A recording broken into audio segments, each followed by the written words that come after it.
सभी पत्रकार बंधुओं को नमस्कार। कल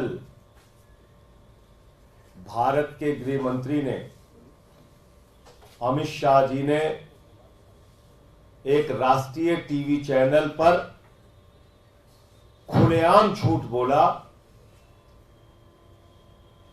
खुलेआम देश की जनता को गुमराह किया और भारतीय जनता पार्टी की रिश्वतखोरी को उनके ऊपर लगे आरोप को, उनके ऊपर लगे गुनाह को छिपाने का प्रयास किया। जिस बात के प्रमाणित तथ्य हैं, जिस बात की मनी ट्रेल है, जिस बात के सबूत पूरे देश और दुनिया के सामने आ गए हैं, उस बात को गृह मंत्री जी ने कल एक राष्ट्रीय टीवी चैनल पर नकारने का और तथ्यों को झुठलाने का काम किया। और मैं बिंदुवार करके आज देश के सामने पूरा सच लाना चाहता हूं। वो सच क्या है? ईडी के द्वारा जिस शरद रेड्डी को किंगपिन बताया गया शराब घोटाले का, ईडी के द्वारा जिस शरद रेड्डी को मुख्य घोटालेबाज बताया गया शराब घोटाले का, उस शरद रेड्डी के द्वारा 60 करोड़ रुपए की रिश्वत भारतीय जनता पार्टी को दी गई है। और ये सीधे सीधे क्विड प्रो को का मामला है। उससे रिश्वत ली गई और उसको बचाया गया। कार्रवाई होनी चाहिए भारतीय जनता पार्टी के नेताओं के ऊपर, कार्रवाई होनी चाहिए बीजेपी के नेताओं के ऊपर, गिरफ्तारी उनकी होनी चाहिए। लेकिन गिरफ्तारी हो रही है अरविंद केजरीवाल की, मनीष सिसोदिया की। मुझे पकड़ के 6 महीने जेल में डाला। एक झूठा, एक बेबुनियाद केस। 500 रेड मारी गई ईडी के द्वारा और उसमें एक भी रुपए की बरामदगी न अरविंद केजरीवाल जी के घर, न मनीष सिसोदिया जी के घर। मैं अपने केस के बारे में बोल नहीं सकता। कोई संपत्ति नहीं मिली, कोई पैसा नहीं मिला। बावजूद इसके अरविंद केजरीवाल जी गिरफ्तार हो जाते हैं, मनीष सिसोदिया गिरफ्तार हो जाते हैं। सारी कार्रवाई आम आदमी पार्टी के नेताओं पर चलती है। और जब हम कहते हैं कि शरद रेड्डी ने कमल छाप दारू घोटाला जो भारतीय जनता पार्टी ने किया है, उस कमल छाप दारू घोटाले पे कार्रवाई कब होगी, तो उस पर कोई ना ईडी बोलती है, ना सीबीआई बोलती है, ना मोदी जी बोलते हैं, ना अमित शाह बोलते हैं, ना नड्डा जी बोलते हैं, ना ही एलजी साहब बोलते हैं। मैं पूछना चाहता हूं कि इस देश में दोहरा कानून चलेगा? आम आदमी पार्टी के लिए बिना सबूत के कार्रवाई और भारतीय जनता पार्टी के लिए खुलेआम सबूत के बाद कार्रवाई नहीं। यह तो अन्यायपूर्ण कार्रवाई है। और देश के गृह मंत्री जो कल अपने इंटरव्यू में स्वीकार कर रहे हैं कि उनको सब पता था, तो उसके बाद उनकी पार्टी ने रिश्वत कैसे ली ऐसे आदमी से, जिसको खुद उनकी ईडी कह रही है कि वो किंगपिन है? ये तो आभार और धन्यवाद मैं देना चाहूंगा माननीय सर्वोच्च न्यायालय का कि उन्होंने कहा कि इलेक्टोरल बॉन्ड की डिटेल जारी करो। तब यह पता चला कि ये तो रिश्वतखोरी शराब घोटाले में भाजपा ने खाई है। ये तो आभार व्यक्त करना चाहूंगा, धन्यवाद देना चाहूंगा देश की ओर से माननीय मुख्य न्यायाधीश जी का कि उन्होंने कहा कि नहीं, इलेक्टोरल बॉन्ड अनकॉन्स्टिट्यूशनल है। 5 जजों की बेंच ने कहा यह असंवैधानिक है, असंवैधानिक है, अवैधानिक है, इलीगल है, इसको जारी करो। और उसको खुलेआम प्रधानमंत्री जी भी डिफेंड कर रहे हैं और अमित शाह भी डिफेंड कर रहे हैं। रिश्वतखोरी के पक्ष में मजबूती से खड़े हुए। अब मैं आपको बिंदुवार करके बताता हूं। ये जो शरद चंद्र रेड्डी है, इसने जब इसको दिल्ली में ठेका मिला, उसके बाद नवंबर 2021 से लेके जुलाई 2022 के बीच में इसने 5 जनवरी को 3 करोड़ चंदा बीजेपी को दिया, 12 जनवरी को 3 करोड़ चंदा बीजेपी को दिया, 2 जुलाई को 1.5 करोड़ रुपए चंदा बीजेपी को दिया, 12 जुलाई को 1.5 करोड़ रुपए चंदा बीजेपी को दिया। ये कब दिया? जब उसका ठेका यहां पे चल रहा था तो भारतीय जनता पार्टी को रिश्वत खिला रहा था वो उस समय। ये उसकी तारीख हो गई। अब आ जाइए 9 नवंबर 2022 को उसको जब छापे हुए उसके घर पे, तो उसने कहा कि उसने किसी को रिश्वत नहीं दी है। ये उसका स्टेटमेंट है। 9 नवंबर 2022 को शरद रेड्डी कहता है उसने किसी को रिश्वत नहीं दी। 10 नवंबर 2022 को शरद रेड्डी अरेस्ट हो जाता है। 15 नवंबर 2022 को फिर 5 करोड़ रुपए चंदा बीजेपी को देता है। 5 करोड़ रुपए चंदा 10 नवंबर को गिरफ्तार होने के बाद शरद रेड्डी 15 नवंबर को 5 करोड़ रुपए चंदा भारतीय जनता पार्टी को देता है। पार्टी विद द डिफरेंस, दुनिया की सबसे बड़ी पार्टी, कमल छाप दारू घोटाला करके पैसा लेकर रिश्वत खाकर दूसरों पर आरोप लगाने वाली पार्टी 5 करोड़ रुपए की पहली किस्त पाती है। कब? 15 नवंबर 2022 को। जब वो ईडी के अरेस्ट में था तो उसके अकाउंट कैसे चल रहे थे? जब वो ईडी के अरेस्ट में था तो अपने बैंक खाते से वो कैसे वो पैसा बीजेपी को ट्रांसफर कर रहा था। 6 जनवरी 2023 को उसकी एक चार्जशीट आती है जिसमें ईडी कहती है कि शराब घोटाले का किंग पिन है शरद चंद्र रेड्डी। ध्यान से सुनिएगा।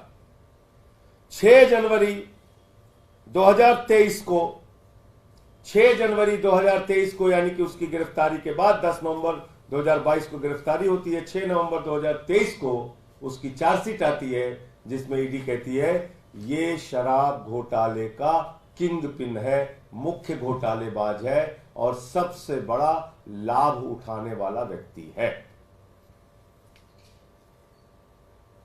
20 जनवरी 2023 को जब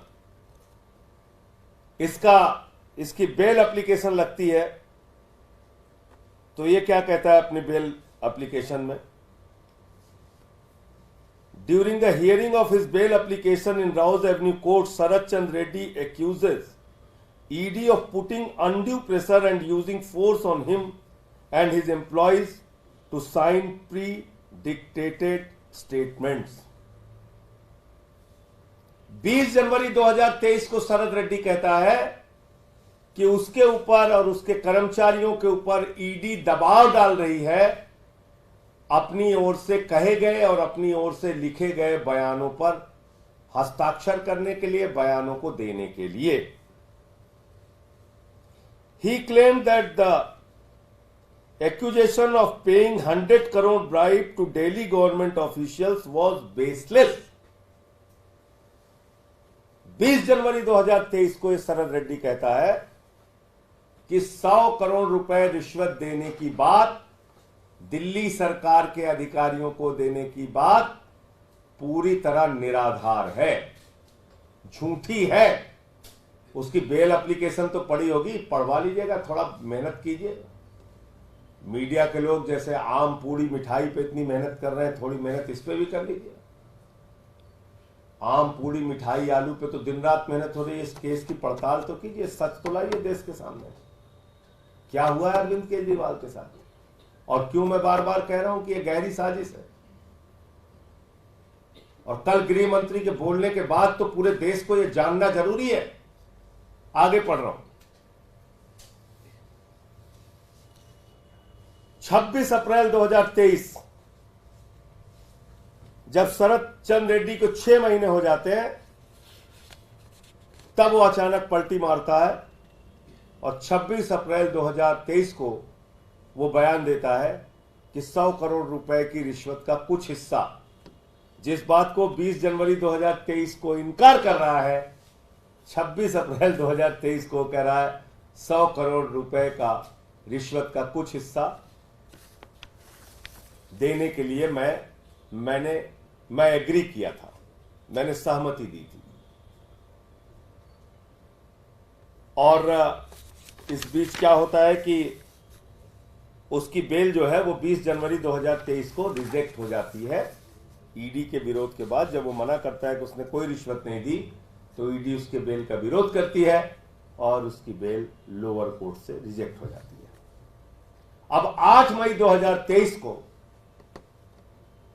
यही शख्स हाई कोर्ट पहुंचता है और हाई कोर्ट में कहता है, 26 अप्रैल को सुन लीजिएगा, याद कीजिएगा, 26 अप्रैल 2023 को उसने कह दिया हां कुछ हिस्सा हमने रिश्वत की देने की सहमति दी थी, 100 करोड़ की रिश्वत के कुछ हिस्से को हमने भी देने की सहमति की थी। 26 अप्रैल को यह कहता है और 8 मई 2023 को जब दिल्ली हाई कोर्ट में वो अपनी इंटरिम बेल फाइल करता है और कहता है, एक तरफ सत्येंद्र जैन की इंटरिम बेल फाइल होती है, उनकी सर्जरी करानी होती है, 26-28 किलो वजन कम हो जाता है, उसका जमकर ईडी विरोध करती है, आप सबको पता है।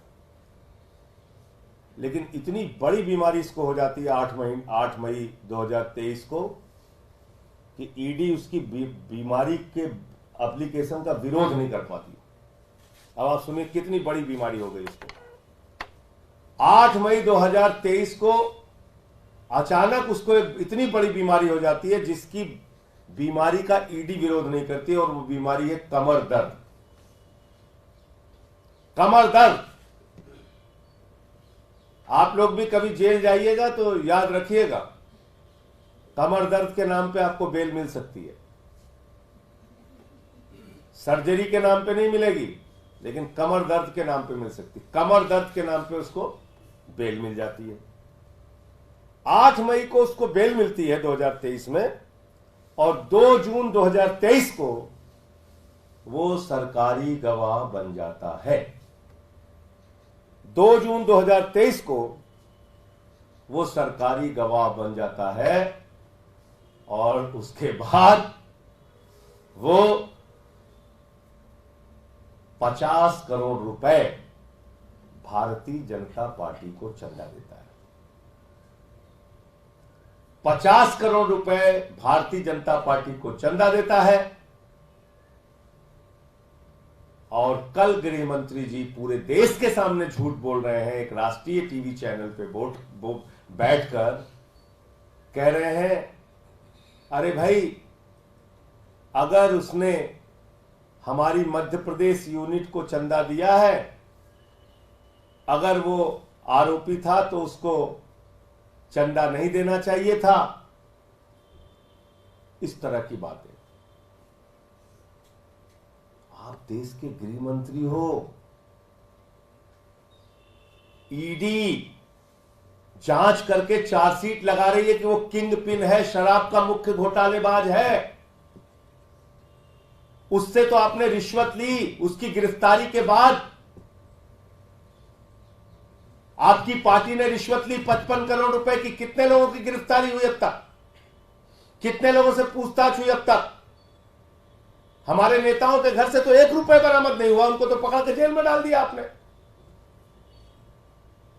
जिस व्यक्ति ने खुलेआम आपको 55 करोड़ रुपए गिरफ्तारी के बाद और 5 करोड़ रुपए गिरफ्तारी से पहले 60 करोड़ रुपए की रिश्वत दी है, उस पर कार्रवाई अब तक क्यों नहीं हुई?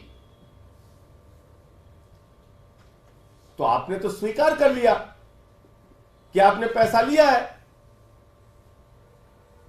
मध्य प्रदेश यूनिट या बंगाल यूनिट या तमिलनाडु यूनिट किस यूनिट को पैसा मिला, ये तो जांच शुरू करोगे तब पता चलेगा ना, कैसे कैसे पैसा लिया, कहां से रूट होके आया।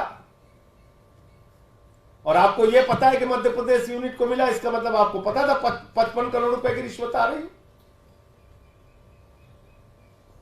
एक पार्टी को 55 करोड़ रुपए मिल गए, उसको पता ही नहीं चला।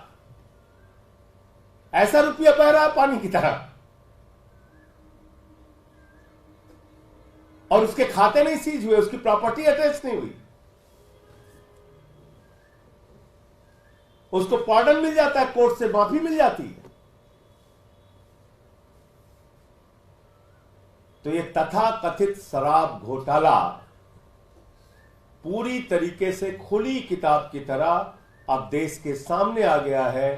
शराब घोटाला जो हुआ है वो कमल छाप दारू घोटाला है, और ये कमल छाप दारू घोटाला देश और दुनिया की सबसे बड़ी पार्टी, सर से लेकर पांव तक भारतीय जनता पार्टी शराब घोटाले में डूबी हुई है। और उसके सारे प्रमाण और तथ्य मैंने तारीख वार एक एक डेट करके आपको बता दी।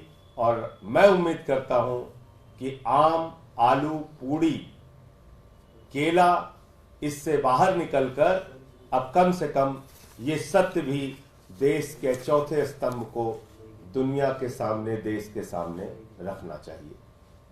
मुझे इतनी बात कहनी थी। आपका कोई प्रश्न हो आप पूछ सकते हैं।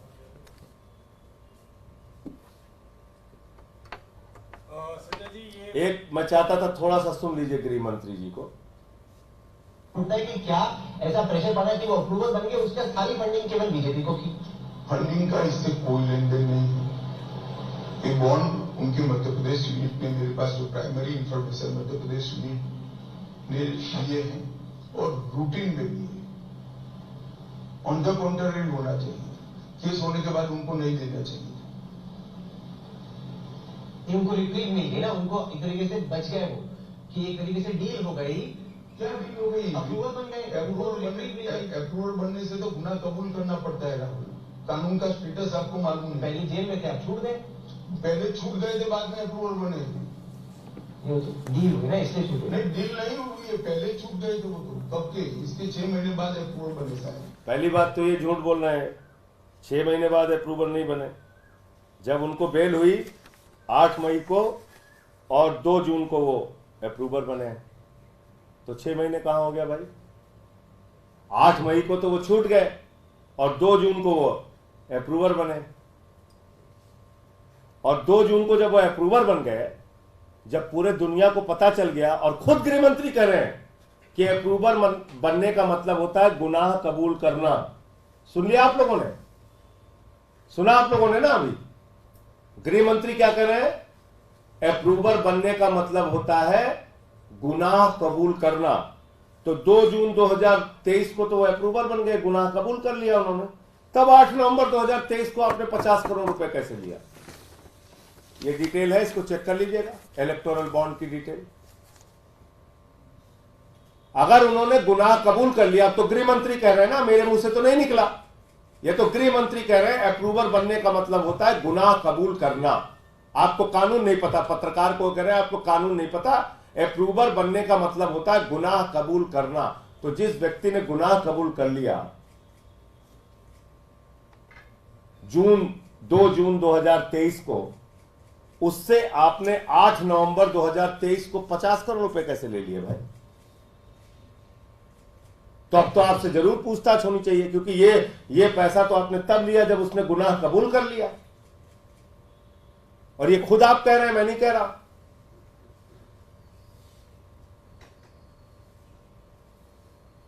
शाम को 6:30 बजे 21 मार्च को जैसे ही इलेक्टोरल बॉन्ड की डिटेल देश और दुनिया के सामने आई, जैसे ही ये पता चला कि दरअसल कमल छाप दारू घोटाला तो भाजपाइयों ने किया है, 6:30 बजे ये जानकारी आई और 7:14 पे ईडी पहुंच जाती है अरविंद केजरीवाल जी के घर।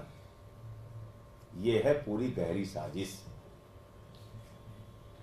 ये मैं आपको बताने की कोशिश कर रहा हूं कि जैसे ही शराब घोटाले का खुलासा होता है कि शराब घोटाला दरअसल भाजपा ने किया है, शाम को 6:30 बजे पता चलता है। 7:14 पे तुरंत ईडी पहुंच जाती है अरविंद केजरीवाल जी के घर और उसके बाद उनको गिरफ्तार कर लिया गया। जी, आपका प्रश्न। सर, मैं ये कह रहा था कि शरद चंद्र रेड्डी का मामला आप लोग बार बार उठा रहे हैं, कई बार प्रेस कॉन्फ्रेंस में ये कहा है, डिटेल्स बता रहे हैं कि जो भी ट्रांजैक्शन हुआ है, बीजेपी को जो पैसा दिया गया है, कोर्ट में भी अरविंद जी ने ये बात कही है। इसका वे आउट क्या है इस पूरे मामले में? आप लोग इसका वे आउट सीधे सीधे ये है कि जांच एजेंसियों को देश की जनता से तनख्वाह मिलती है। वो किसी नरेंद्र मोदी के या अमित शाह के नौकर नहीं है। वो देश की जनता के टैक्स के पैसे से तनख्वाह पाते हैं और उनकी जिम्मेदारी है कि जो कार्यभार उनके पास है उसको वो ईमानदारी से पूरा करें। तो ईडी और सीबीआई को इस पे कार्रवाई करनी चाहिए और देश की जो सरकार है जो भ्रष्टाचार के खिलाफ लड़ने का दावा करती है और भ्रष्टाचारियों को अपने साथ शामिल करती है और खुद भ्रष्टाचार करती है प्रधानमंत्री नरेंद्र मोदी जी के नेतृत्व में, तो उस सरकार को भी कार्रवाई करनी चाहिए। एलजी साहब रोज बोलते हैं, एलजी साहब को भी चिट्ठी लिखनी चाहिए इस पे ईडी सीबीआई की जांच हो। आखिर एक पार्टी को मनी ट्रेल मिल गया, खुलेआम रिश्वत उसको मिली है, 60 करोड़ रुपए की रिश्वत उसने शरद चंद्र रेड्डी से ली है। उनके किसी नेता से अब तक पूछताछ नहीं हुई, उनके खिलाफ कोई एफआईआर अब तक नहीं हुई। तो इसमें वे आउट क्या है? इसमें तो सीधे सीधे ईडी सीबीआई को कार्रवाई करनी चाहिए। एक केस में जहां आपको कुछ नहीं मिला वहां हमारे मुख्यमंत्री उप मुख्यमंत्री सबको आपने अंदर कर दिया, और एक केस में जहां सीधा प्रमाण है वहां आप गजनी मोड में हैं। आप कह रहे हैं हम तो भूल गए सब कुछ। तो ये कैसे चलेगा? और आपका कोई प्रश्न? अब एक प्रश्न जो कल का मैंने बताया था फिर आपको दोहरा दे रहा हूं।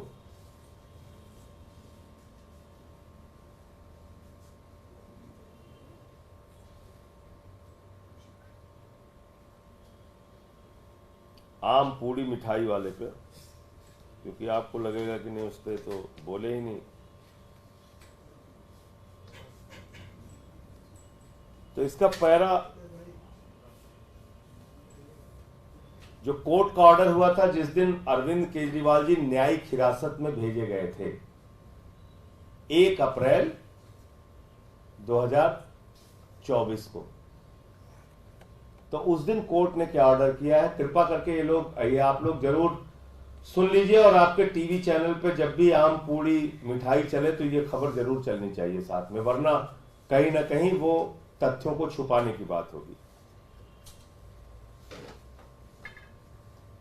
इससे ईडी के झूठ का खुलासा होता है। Jail authorities, jail hospital, the jail superintendent concerned is also hereby directed to provide the accused applicant with isabgol,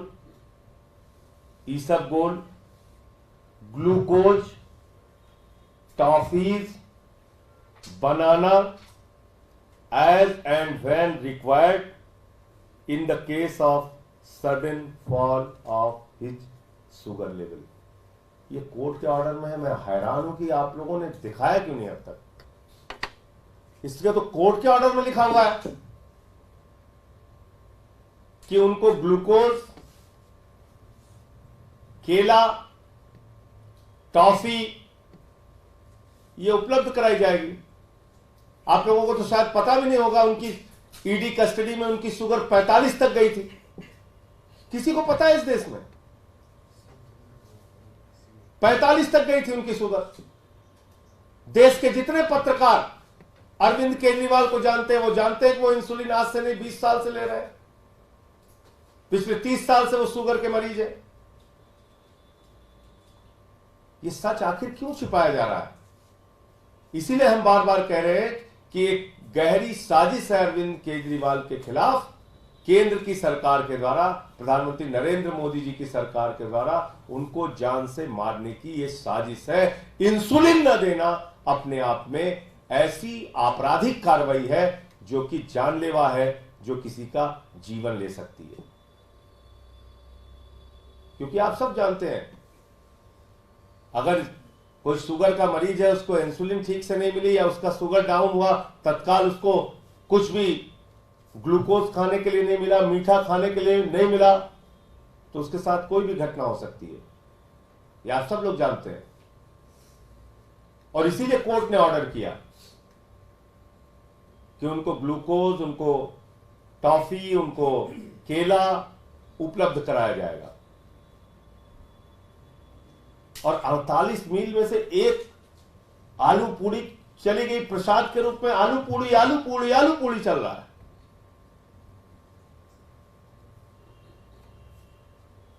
हद है।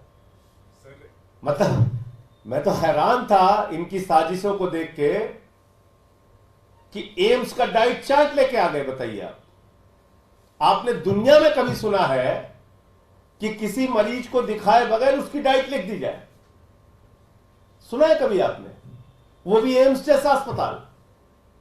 ना मेडिकल हिस्ट्री देखी गई अरविंद केजरीवाल की, ना उनका वेट लिया गया, ना उनका मसल लिया गया, ना उनके बीमारी के बारे में जाना गया, और ना ये जाना गया कि इनको किन चीजों से एलर्जी है, किन चीजों से नहीं है। और उनका डाइट चार्ट दिखा रहे हो आप, एम्स का डाइट चार्ट कल बनवा के लेके आ गए। ये क्यों कर रहे हो साजिश भाई? दुनिया का कोई डॉक्टर बगैर मरीज को देखे हुए, उसका वजन लिए हुए, उसकी बीमारी की हिस्ट्री जाने हुए डाइट नहीं लिखता है। तुम्हारी साजिश एक्सपोज हो रही है भाजपाइयों। तुम देश के सामने पूरी तरीके से बेनकाब हो रहे हो। एम्स जैसे अस्पताल को, प्रतिष्ठित अस्पताल को आपने इन्वॉल्व कर दिया। अरविंद केजरीवाल को दिखाया आपने एम्स में? दिखाया है तो दिखाइए, आपने कहां दिखाया? जब किसी मरीज को आपने दिखाया ही नहीं, उसकी मेडिकल हिस्ट्री नहीं रखी किसी के सामने, तो आपने कैसे भाई उनका डाइट चार्ट बनवा लिया एम्स से? हवा में। और शुगर लेवल की बात मैं बता रहा हूं, मैं तो बताया एक दिन उनकी शुगर ईडी कस्टडी में 45 तक पहुंच गई थी। किसको पता है देश भर में? तो आप जीवन से खिलवाड़ कर रहे हैं। कुख्यात से कुख्यात अपराधी अगर वो कह दे हमारे सीने में दर्द हो रहा है तो उसको तुरंत एम्स लेके भागते हो। कोरोना के समय में कोई एम्स में भर्ती था, कोई कहीं भर्ती था, कोई कहीं भर्ती था।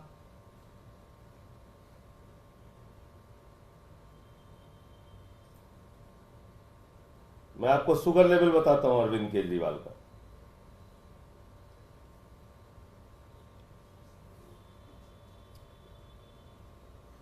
बारह अप्रैल को अरविंद केजरीवाल की शुगर थी 320, 13 अप्रैल की थी 270, 14 अप्रैल की थी 300, 15 अप्रैल की थी 300, 16 अप्रैल की थी 250, 17 अप्रैल की थी 280। ये उनका शुगर लेवल है। तो आप मुझे बताइए कि ऐसी स्थिति में एक आदमी जो 20, 25 साल, 30 साल से शुगर का मरीज है, जिसको इंसुलिन लेनी पड़ती है, 54 यूनिट इंसुलिन लेनी पड़ती थी 24 घंटे में, उसको आप इंसुलिन नहीं दे रहे। तो मुझे ये बात कहनी थी। सर, जेल प्रशासन के थ्रू जो जानकारी मिली है और कोर्ट में ईडी के द्वारा जो दस्तावेज दिया गया है, उसमें जो रीडिंग है शुगर की और आप लोग जो बता रहे हैं, इन दोनों में बहुत अंतर है। कोर्ट के द्वारा, ईडी के द्वारा जो दिया गया उसमें मैक्सिमम एक बार 280 है और आप लोग 300 से ऊपर कई बार बता रहे हैं। ये डेटा कहां से आया? आपको पता है कि अरविंद केजरीवाल के पास ग्लूकोमीटर है, मेरे पास भी था, कोर्ट ने परमिशन दिया था, और उस ग्लूकोमीटर से किसी भी समय आप शुगर चेक कर सकते हैं। सो के उठने से लेकर रात के सोने तक तुरंत आपको रीडिंग बताएगा, पूरी हिस्ट्री उसकी आपको मिल जाएगी। इसलिए जो हम आपके सामने पढ़ रहे हैं वो 100% सही है। और बताइए आप। सर, आज कोर्ट में सीबीआई ने ये कहा कि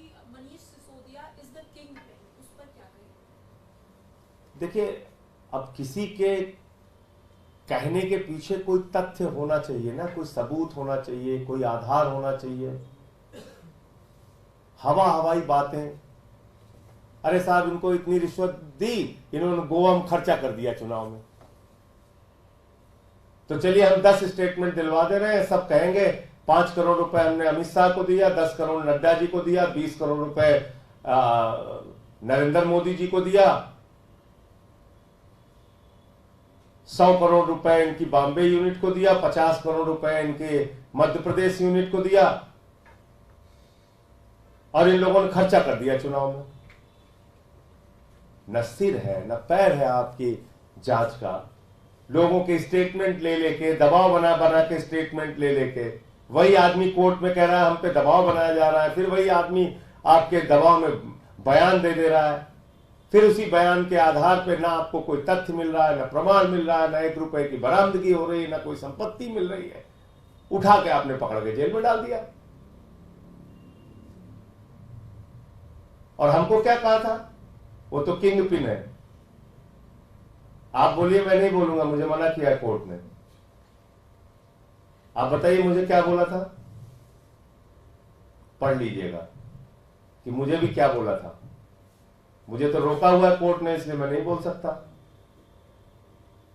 तो इसलिए ये किसको क्या बोल दे और बाद में उससे संबंधित कोई प्रमाण नहीं दे पाते।